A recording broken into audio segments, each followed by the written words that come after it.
Hey, folks, greetings from the Offensive Security Group here at Security 360. Coming at you with a new episode of the Cyber Threat Perspective. You've got myself, Brad, and Spencer here as well. Today, we are talking about low cost but high impact security tools, right? So, things that you can leverage in your organization to dramatically improve security. Without breaking the bank, right? So before we get into that, let's talk about some quick admin stuff. If you like what we're doing here, like, subscribe, share. The biggest thing you can do for us is spread the word about what we're doing. Yeah, so let's get right into it, Spencer. This is kind of your brainchild. What motivated you to want to do this episode? Give us some backstory, and then let's get right into some awesome tools, man. Yeah, definitely. Thanks. So this conversation stems from my desire to give a webinar, presentation, or a talk about what I call like the hitchhiker's guide or the IT I hitchhiker's love that guide title. to high impact or low budget, high impact security, right? What did I call it? Low Low cost, high cost. impact. Yeah. Yeah. So this is my IT hitchhiker's guide to low cost, high impact security conversation. So I'm going to be giving a webinar presentation on this, and this conversation is really to flush out some of those ideas and talk through it, see if this resonates with people. So that's the first part. The second part is these are all tools that I use during pen tests. Some more than others, depending on the environment, Mhm. but these are all tools that I'm going to mention are free. So every single one of these tools is free for you to run in your own environment. And the bonus is there's very little prerequisites to run these. Like you can just download them and run them. There's not a complicated setup process or installation process. There's no Mhm. license or anything like that. You can literally just download them, run them, and get some results, find some low-hanging fruit, and fix a lot of really serious issues in your environment very easily, very quickly. Yeah, so that's in contrast, by the way, for those of you who are maybe less familiar with pen testing tools, a lot of the stuff that we do requires either a super high level of skill or supporting underlying infrastructure, or has a lot of moving parts. Things that come to mind are tools that require a certain level of expertise just to get working. Yeah. Because a lot of us nerds who are writing tools, we're not thinking about making it easy to install. We're thinking about making the Yep. most effective weapon that we can for the job. So it's good to hear that we're going to talk about tools that are easy to get running. If anybody's ever tried to like set up dependencies in Linux, you feel our pain, right? So. Python virtual environments are the worst. Oh, please don't even get me started, man. Oh, Then the other reason is, I when we do pen tests, right? I like mentioning tools that are free because and no one likes hearing like, oh, you got to go spend a bunch of money to yeah. fix this thing or to identify this or to secure your environment. And that's really not true. There is low cost, high impact security tools that you can use. Some of the times, when you look at things like Security Onion and things like that, they're a little bit more complicated to set up, right? Like, you Yeah. need some expertise with that, and it's kind of a grueling process if you're not familiar with it. There's a learning curve, but I really like bringing this up because these tools are free. You can use them in your environment. They're easy to use, and I think it's a pretty much a no brainer for me. Yeah, and having an output that is consumable by regular IT folks, right, is huge because there's a lot of tools that we use that will spit out, an XML file that's, 50,000, lines long, and you got to know what you're looking for to go dig into that, and Mhm. then you got to feed that into another tool. So a lot of the things that we do in the pen testing world are not straightforward like that. Yeah. And so that's kind of my two barriers for entry, I guess three if you consider cost. Low Yeah. cost, easy to set up in your environment, right? You don't need to spin up, Red Hat version this with these dependencies and Yep. VNV, and all that stuff. And finally, the output is consumable and understandable and actionable. Yep. So I think you're going to hit all three of those check boxes for these tools, which is really Yep. exciting. So Yeah, so I'm going to dig into the first one. I'm going to share what it is, where to get it, a little bit of how to use it, mhm. how I use it, and more importantly, some of the things you can identify with it, some of the vulnerabilities, misconfigurations, issues that you can identify with it. And hopefully that will kind of convince you, uh, hopefully it will convince you to use it yourself and you'll see kind of the value in this. Ultimately, though, my recommendation is to try these in your environment and use what works for you. So the first one is Ping Castle. I talk about Ping Castle ad nauseum. If anyone follows me online, I don't think a day or a week goes by where I'm not talking about the value that Ping Castle can provide. So Ping Castle is an Active Directory health assessment tool. It's a single binary that you can download from their site and you can run it. And it does what's called a health check. And when you run this health check, Ping Castle has hundreds. I'm not sure of the exact number, but they have hundreds of rules that look for all sorts of misconfigurations. So everything from inactive users and obsolete operating systems that are in use, and Kerberos issues, account takeover. Like if there are accounts that are Kerberostable, it will find those, and it'll find issues with your trusts. It'll find issues with your Active Directory environment not being backed up, or if the Caribou TGT account password hasn't been rotated in a certain number of times. So it looks at all of these hygiene / security health check issues in your environment, and it creates a really nice report. It's probably one of the nicest reports I've seen. Agreed. And I actually there's a number of other tools that are similar to this, like Purple Knight, and there's a couple others. I like the format of the Ping Castle report the best out of all of those. I think it's very straightforward and easy to read. Mm-hmm. And the reason is it tells you what the issue is. It gives you a description of why that is an issue and what the impact might be if that were to be exploited, or if that misconfiguration led to some sort of issue. It would tell you what it would look like. It gives you references. So it gives you hyperlinks to references like MITRE. It will link to various blog posts or Microsoft articles or other technical documentation that you need to identify those things and fix it and give you some advice. And it's really great. So Ping Castle is my first tool that I highly recommend.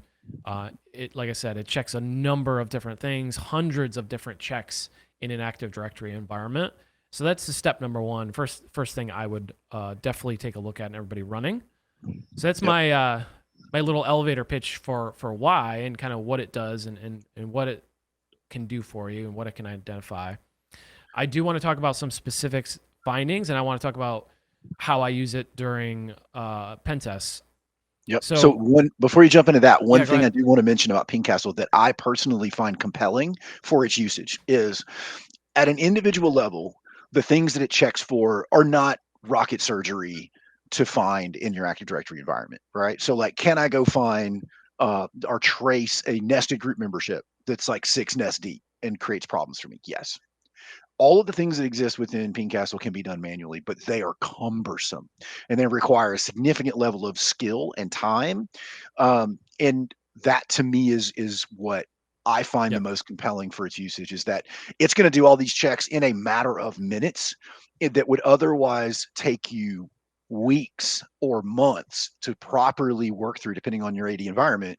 So it's one of those things you can't not run if you have Active Directory, So I just wanted to mention that, that's something that's really compelling to me before you jumped into, all right, let's hear those specifics. So definitely. And the other caveat, and I mentioned it at the beginning of the episode, is it's free. So you can run this in your environment for free. Yeah. You don't need any additional license or anything like that. So, a couple of the key things with Ping Castle that it finds that are things that you wouldn't find if you didn't go looking for them. So, for example, we were doing engagement, I don't know, a year or two ago, and there was an issue where the everyone group had full control over the root of the domain. So there was a delegation in this forest where the everyone group was granted full control over like the root. So, contoso.com or acme.org or whatever the forest was, like everyone, full control over that whole thing. That's not an issue that you're going to find unless you're going to look for it, right? Yeah. Like you just, there's no like, hey, alert or error message when you do it. Microsoft's like, yeah, cool. And then it disappears and the risk exists forever. Yeah. Exactly. So that's obviously very dangerous to give everyone full control over everything, that's pretty crazy. Probably the most crazy finding I've ever seen on an internal. But Pingcastle showed it up very easily. Like I ran Pingcastle in the environment, and you're scrolling through the finding. It's like, hey, anomaly. Everyone has full control. And I'm like, that's interesting. And I thought for sure it was a false positive. I'm like, there's no way. Like this has got to be wrong. I verified it with another tool, and my jaw dropped. That being said, Pingcastle found it very quickly, very easily, identified where to go to look for it, the issue with it, a description that I can use to help articulate it to the client, all of this stuff, and it provided it very quickly, very easily from this report. So that's one example, right? Is object control delegation issues in your environment that you wouldn't find unless you went looking for them. Sure. So, question about that. You mentioned that you wanted to check and make sure that it was a false positive. What have you found from a false positive rate perspective with Pingcastle? I know it's a little like side mission right now, Yeah. but just curious that thought came to mind. Yeah, I haven't seen any false positives really with Wow. Pingcastle results. And that's probably because the stuff that it's looking for is not really like false positive in nature. Like, It's binary, right? Like it's either Yeah. the switch is on or the switch is off. So Right. yeah, Like- that makes sense. like in the case of a KRB TGT account, I got to slow down when I speak. I'm from New York. No worries. So in the case of that account, right, the flag is either set that the password hasn't been changed or it's not, right? It's like you said, it's very binary. It's either been changed recently or it's not, based on the timestamp and that kind of thing. So a lot of the checks are very 1 and 0, like it either is or it isn't. So I haven't seen any false positives in Pingcastle. That's not to say that there aren't any or any issues, but I haven't come across them myself. So that's the first thing is, like these delegation issues, these permission issues where you wouldn't find them unless you go looking for them. They're very risky because they're hidden and you don't know they're there. One of the other things I like about Pingcastle is it can look at group policies. So there's another tool that I'm going to mention that does like in a group policy health check kind of analysis thing that I'll mention as well. But for Pingcastle, it will identify a couple issues that I see that are very common. One is when group policy is deploying files that are modifiable by everyone or by domain users or by a group of users that shouldn't. So for example, if group policy is being used to like install software, right, or deploy some program or something, a lot of times IT admins will put that program or that installation package on a file share and they'll deploy it with group policy. Little do they know, or maybe it was a misconfiguration, or maybe it was even intentional, they will configure the permissions on the file share such that people can modify it. So if there's a group policy that's deploying files everywhere and I can modify it as a non-admin, that could also be very risky and very dangerous, and also something that you wouldn't really be able to identify unless you went looking for it. Pingcastle shows it very nicely. It says, hey, there's a file that's modifiable by everyone, it's being deployed by group policy, shows you where to go, what the risk is, references, all that, finds it very easily. And it'll check every single group policy that it has permission to read, right? Nice. So that's another one of those things that's like just extremely cumbersome on an individual human being, or even scripting that presents a ton of challenges. It's just singing the praises of Pingcastle really with regards to that. Yep. So those are just two examples.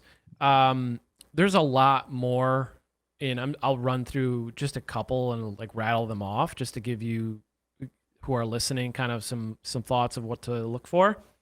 It can find certificate templates that are misconfigured. There's another tool that I'm going to mention that does that very well as well. Pingcastle does not find every single misconfiguration with certificate templates or CAs. It's not as exhaustive as something like Locksmith, but it can find a number of issues, which is great. It can find where there are here's one from the past, Brad, that you'll remember is group policy preferences. There's like a C password, it's called. There's an attribute in group policy where you could configure a password. Well, the encryption key was leaked a long time ago, and now you can decrypt that. So it can find stuff like that.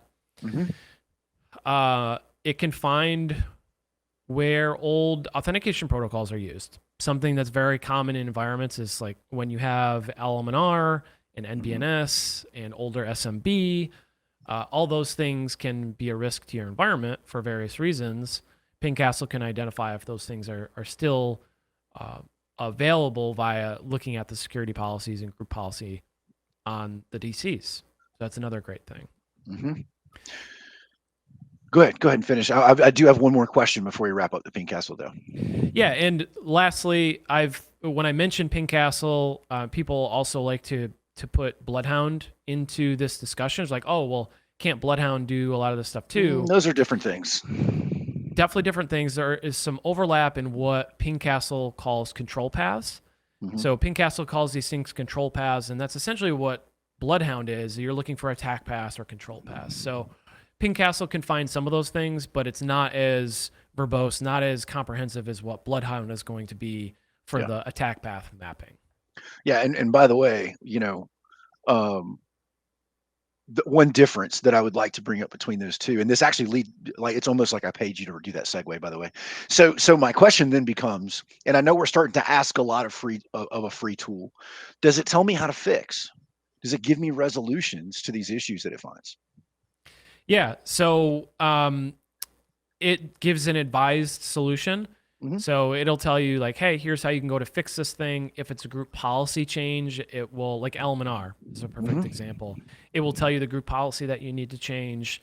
Pingcastle does give you like a recommended solution for it, along with reference documentation to go and like look at the thing that you're trying to fix. Yeah. So this is really more for our listeners.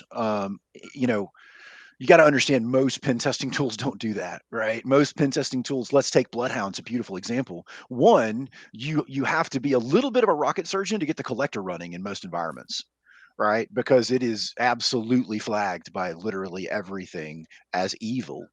And so, there are a lot of moving parts to it. And then even when you get it in and you're looking at the Bloodhound console, it is a complex thing. Like you have to understand all the different queries. What do they mean? Just because there's a line and an exclamation point in the Bloodhound console doesn't mean that your universe is on fire. And even if it does, there is no freaking chance Bloodhound's going to tell you how to fix that. Right. Yep. And so I do think that's a really important differentiation when we're talking about these kind of tools that we want your average, IT manager, IT engineer to go out, grab, run, and improve yourself. That's a really good comparison, in my opinion, is looking at Bloodhound versus Pingcastle, because in my opinion, they're on different sides of the continent, right? When it comes to having this conversation, I would consider Bloodhound to be much more of a offensive tool, as opposed to Pingcastle being, having one leg in the blue in the defense world, if that makes sense. Yeah, and that's why I love using Pingcastle, and why I recommend it so much is because there are a number of tools to exploit a lot of the stuff that Pingcastle can find. Sure. So certificate issues and Kerberos issues and all those things. There's a number of issues or a number of tools that can exploit those things. When I'm talking to an IT admin or something like that, they're like, well, what can I use to find these things? It's like, well, do I want to tell them how to run this offensive security tool and like go through the process of like going through that pen test process and using these tools to find it and exploit it and validate it and stuff like that? Or do I want to just tell them to run an EXE and get a report? Yeah. I like the run an EXE, giving them a report approach, because that's kind of how I think as a blue teamer myself. Like I think of myself as a blue-hearted red teamer. I skew more to the blue side of things, because I want to make sure that everything I do provides value to the blue team. And it's not necessarily, how fancy can I exploit this thing? It's how well can I articulate this issue to convince the IT person that it requires attention so that they can fix it, so they can secure their environment, Yeah. And dude, yeah, I'm glad you brought that up. And it's a little off topic, but touching on the blue team versus red team thing, I think a lot of times we can lose sight of the fact that red team is only there to help the blue team. Does that make sense? Like at the end of the day, our goal in performing red team operations and discovering and exploiting is to provide a solution path, right? Is to reduce risk and mitigate vulnerabilities, not to be the sexiest, white hat, black, gray, whatever you want to call it. Yep. But a lot of times it's easy to get caught up in that, right? Because Yep. we're the pen testers and we're supposed to be cool.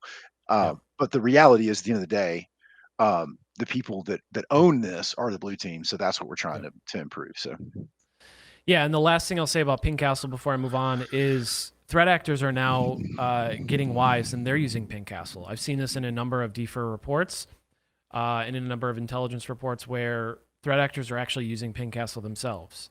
So if you want to be an APT, use Pincastle. I'm gonna put that on a shirt. You APTs should. use Pincastle. I love it. That's going to be great. I'll be the first one in line to buy it. So we spent a lot of time on Pincastle because I think it's the most important one. Yeah. But I'm going to go through a couple other ones that I use that I think are really good that admins can use. The next one is called Adeleg. It's another free tool. It's an Active Directory delegation management tool. Now, Pincastle can identify a lot of the same delegations, but Pincastle will just find issues. It's not going to show you every single delegation. This Adeleg tool will show you all of the delegations. It will show you not only the built-in delegations, but anything that's not built in. So any custom delegation that you have created. Now, delegation is, for lack of a better phrase for anyone not familiar with it, is a permission on some object in Active Directory. So if I have a security group and I want to give, help desk the ability to reset passwords over a security group, I might set up a delegation for them just for that permission. So Adeleg is a graphical, it's a GUI interface, and it has if you open it up, it has a tree on the left, and it shows all of the security groups and containers and users and all that on the left-hand side. And on the right, it shows all of the delegations. So the first thing I do is I open that up, and I look for groups like everyone, authenticated users, domain users, and I look at the delegations that have been granted to those. And just based on experience, you can kind of get a sense of, stuff that might be wrong. So if everyone, for example, that use case I was talking about beginning of the Pincastle segment there, everyone had full control, remember?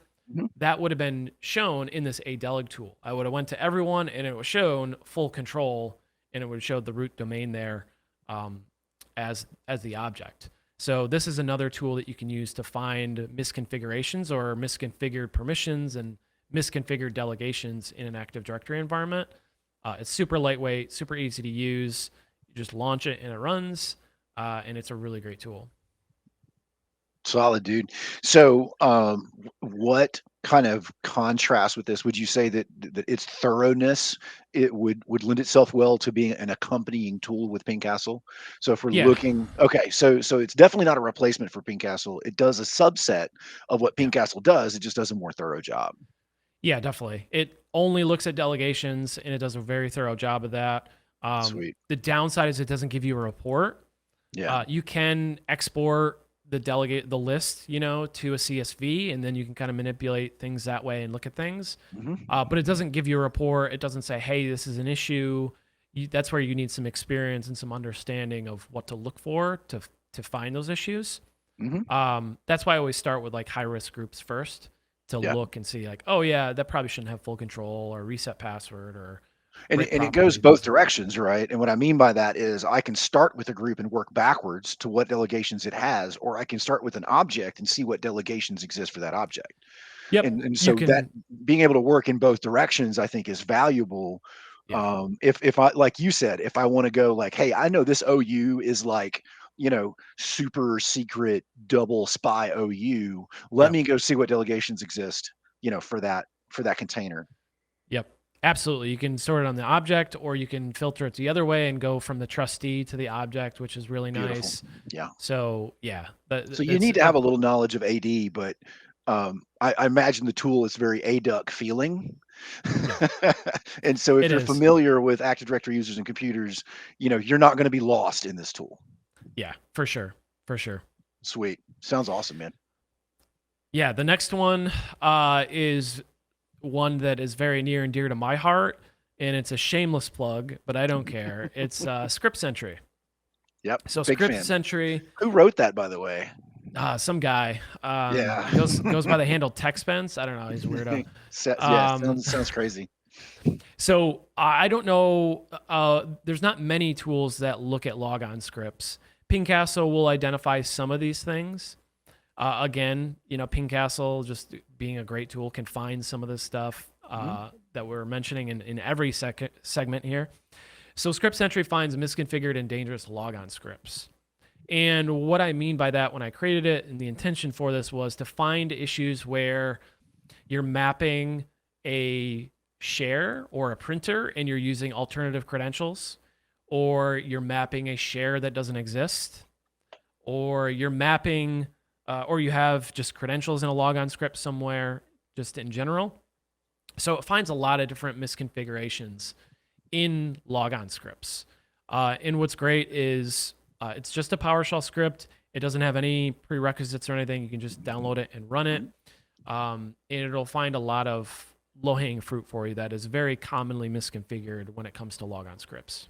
Yep, I love it. So, I want to understand, what motivated you to put this tool together. And reason is I think it's going to really help kind of make the use case for it, right? So, like, Yep. what were you finding in login scripts during like manual searches, or what gaps did you see in other tools that kind of led you down this road? Um, yeah. So Yeah. so how'd you get Yeah. here? So I first identified these issues with Pingcastle. So I started looking at these issues and I'm like, oh, there's logon scripts that are being identified that are set. So in Pingcastle, it'll show you how many logon scripts each user has, or it'll show you the number of users that are being affected by a logon script. Mhm. So in Pingcastle, you scroll down the bottom and like the security settings will say like logon script 1 and there's like 400 users. I'm like, wow, that's a lot of users that have a logon script set. And I was like, well, I wonder if there's any issues. I wonder if I can abuse that, right? Mhm. Or I wonder if there's any issues that are within those that I can find. And then I started researching it and digging into it. I'm like, oh, okay. There's a logon script that has credentials in it. Okay. So that was the first issue I found. And that's the most common, I think, is just mapping a share or mapping a printer with alternate credentials. So then I was like, okay, what else could be wrong? Well, you could be deploying files. You could install Mhm. software through logon scripts. Yeah. So then I started looking at the shares that were included in those, and I'm like, well, the share's misconfigured. Everyone can write to it. Like Right. that's Boom. that's probably Easy. not a good idea. And then I was like, okay, this is probably a bigger issue. I started looking for these things on every pen test, and then I was like, okay, this is something big enough. This is common enough, and there's not a good tool to automate finding all of these issues. Yeah. So that's where it kind of stemmed from. Was I identified a thing, researched it a bit, implemented on a pen test, and then made a tool that helps me automate it. Yeah, no, that's perfect. So I literally just did a webinar on a similar subject, I think a week or two ago. It was an episode on the podcast as well.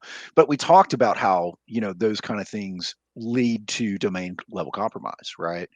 Um, and so it surprises me that there was not already a comprehensive tool to do the work. Yep. And so I'm really glad that you were the guy to put that together. And the Yep. it's just very difficult. Going back to what we talked about with Pingcastle, it's very difficult for me as an IT admin to manually go through all that stuff, because in most cases I haven't been the only IT admin or IT engineer that's ever worked there, which means Mhm. there's residual stuff that was Yep. probably put together with duct tape and bubble gum by the guy before me that I might not even know about. Yeah. And it's really hard to just go find those issues, and so having something like this is huge.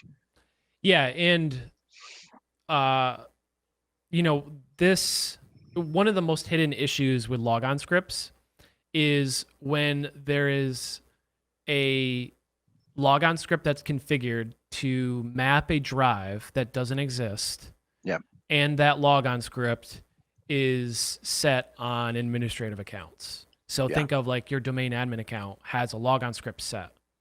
That logon script is trying to map a share that doesn't exist. There's no DNS entry for it. And by default, in most environments, a regular user can create a DNS entry, point it to a malicious host, Hmm. configure some stuff, and then when that admin goes to log in, they will Now it steal fires. that user's hash and they can relay it, they can capture it and try and crack it. And now I essentially have, the ability to impersonate that user. Yeah, and see, I got Um, to tell you, man, just as a former IT admin guy myself, seeing a login script that hit a place that doesn't exist wouldn't even be on my radar, right? mhm, Like it wouldn't occur to me that, oh wow, if somebody did create this share, they would have control over it, and therefore they would, you know what I mean? So those are the yeah, kind of things I think that provide yeah. value with ScriptSentry. Yeah, and the last thing I'll say is that this is a very much a blue team tool. This is a discovery tool. This Yeah. finds the issues. This is not an exploitation tool. I didn't create it that way. I created it for blue teamers, for IT admins, and for pen testers to identify these issues, highlight them, and be able to take a screenshot of it and say, "Hey, you found this issue." Yep. No, I totally agree, man. So is that the last tool? So I've got two more that I want to Yeah, let's speed go through it, man. mention. No worries. I was just going to say, for those of you listening, we're going to include links to all this in the show notes. Yep. So, if you're consuming this, as audio, it'll be in the show notes. And then if you hit it on YouTube, it'll be in the show notes as well. But Yep. anyway, go ahead, Spencer. Yeah. So the second to last one that I want to mention is Locksmith. Locksmith is a tool that's built to find and fix common misconfigurations in Active Directory certificate services. So kind of like what I mentioned with Pingcastle, where it can find misconfigured certificate templates, Mhm. Locksmith can find that times 100. So Locksmith has, so if you're familiar with Active Directory certificate services, there's a lot of research that was done previously by Benjamin Delpy, the author of Mimikatz, and then by SpecterOps, who created a white paper on this and did a bunch of research, released some tools. And then Locksmith was created by Jake Hildreth, and he created a tool to find a lot of these issues in certificate services. Selfish plug again for me, as I help contribute to the project, and I'm friends with Jake, and we kind of help out here and there with the project. And we meet once in a while and chat and shoot the breeze. Super good folks. But the point is, this is another free tool that you can run as an IT admin, and it will find all sorts of misconfigurations in AD certificate services. The beauty of this tool, and one of the reasons why I think it's kind of in a league of its own, is it provides a remediation snippet. So it says, like, hey, if you want to remediate this right now, run this PowerShell script or run this one-liner. Now, I don't encourage everyone to just go and automate fixing all this stuff, because stuff will break. And I personally like to run the code myself. It's just a comfort thing. Yeah, But we should know your tools. Hashtag know your exactly. tools. Exactly. But let's say you're an IR and you just want to quickly fix stuff, or you're in a lab and you want to test it out and you want to see how it works. Or if you just want to know how you go about fixing that, even if you just copy and paste it yourself and then run it. So it provides a remediation snippet. I'll give kind of the insider peek here. In future releases, we're also working on incorporating finding descriptions and kind of priorities for these things for the various issues. But it's a very good tool. It's very easy to use, a very straightforward, good documentation that can find a lot of misconfigured certificate services things. Yeah. And again, spits it out in a nice representation, shows the description, the issue, what's wrong, how to fix it. So it's a really, really great tool. So can you just give us one nickel tour of a common certificate finding and what its security implications are, so people can kind of understand the kind of stuff this thing Yep. finds? Yeah. So ESC1, probably the most common. That's kind of the name given for when a certificate template is misconfigured such that it allows the requester of that certificate to supply an arbitrary or an alternative SAN, or a subject alternative name. And the reason that's important is because when you specify, the reason it's important is because you can get a Kerberos ticket from a certificate. Mm-hmm. So you can authenticate to Kerberos with a certificate. And with this specific type of certificate template, you can supply an alternative SAN. And when you do that, you can supply, say, the domain admin username or some other admin username. And you can request a certificate as that user. You can basically become admin if you can modify the SAN. Exactly. So you request a certificate as that admin, And now with that valid certificate in my hands, I can request a Kerberos ticket and authenticate as that user. And now I could essentially impersonate any user or computer that I want. And that's the most common that Who can Locksmith can find. request a certificate in Active Directory? So by default, I believe it's either authenticated users or domain users. It has So enrollment everyone. rights. Yeah. So by default, I think it's authenticated users have enrollment rights. So you do have to be able to enroll in it. You do have to be able to request a SAN. There's some prerequisites there to mitigate this, but usually ESC1, that's the most common that we see all the time. So basically going from a valid user to domain admin is a theoretical risk that could exist, and it is common that this tool would find. So that's huge. Yeah. And you don't need local admin rights. Like you're just a regular user in the environment, and you run a tool and you prevesk. So love it. Beautiful, man. Beautiful. So I'm gonna give the 2-minute honorable mentions to this list, so we make sure that this episode length is respectable in length. We mentioned one of them already, which is Bloodhound. Yep, big fan. Bloodhound, I'm a super big fan of Bloodhound. I recommend all blue teams learn how to use it and use it. Oh, yeah. That being said, and we've talked about this before, it's a little bit step up, right, as far as sophistication goes of knowing how to use it effectively in your environment. Eat your Wheaties, knowing what to do. Yeah. Just knowing what to do with the results. Like you get this nice diagram, but you got to know kind of what to look for. And there's some built-in queries that can help guide you in your searches. But Bloodhound is great. If you just spend a little bit of time to get familiar with it, it can find a lot of high impact security issues. And again, it's a free tool.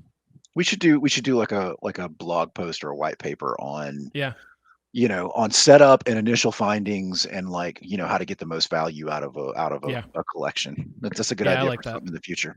All right, keep going. Yeah, the last one is GPO-Czar. I'm not familiar with this one. This is new. Yeah, GPO-Czar is, I don't know, it's 4 I bet years? I can figure out what it does before you tell me. I'll give you 3 guesses and the first 2 don't count. That's right. So this is created by Evotech. I don't know how to pronounce the gentleman's name, but sometimes I think he goes by PK. Mm-hmm. Super, super great PowerShell developer, has a number of really good tools, has a number of really great resources and blogs and all sorts of stuff around PowerShell and Active Directory, GPOs and all that. So definitely check him out. He's got a lot of great content. This tool is called GPO-Czar. It's essentially a GPO report analysis tool. So it will find like broken links, it'll find duplicates, it'll find GPO passwords, and I'm just looking at the list here in GitHub. It'll look at permissions and files, and it'll look at inheritance, and it's essentially, like a GPO analysis tool. Love it. So you can find issues, so you can fix them. So and for those of you that aren't up to speed on AD, GPO is group policy object. It's basically how you apply settings and rules to objects or groups of objects, right? So like if you want to set a password policy, that your password needs to be 24 characters and blah, blah, blah, blah, that's usually where you would do it. So they are important, and their impact on the security of your environment is significant, so that's beautiful, man. Yeah, that's my speed run of free tools that are low cost, high impact. So let me ask you this, right? So you mentioned that you're putting this material together for another presentation. If somebody doesn't want the speed run, where can they go to see you talk in more detail about these tools? Yeah, so the first thing you do is go to offsec.blog, and you can check out a lot of the content there. Follow us on LinkedIn. So follow the Secure IT 360 page on LinkedIn. When we do host webinars, we share it on LinkedIn and we spread it all over. Follow me on LinkedIn, and I'll be sure to share it when we do those webinars and do those presentations. So if that interests you, definitely follow Secure IT 360 on LinkedIn. Follow me on LinkedIn. Let me know, if this episode resonates in the comments. Yep. And I will definitely do more stuff like this in the future. Sweet. All right, folks, that's all we have time for today. If you like it, share it. That's the best thing you can do for us. Come find us.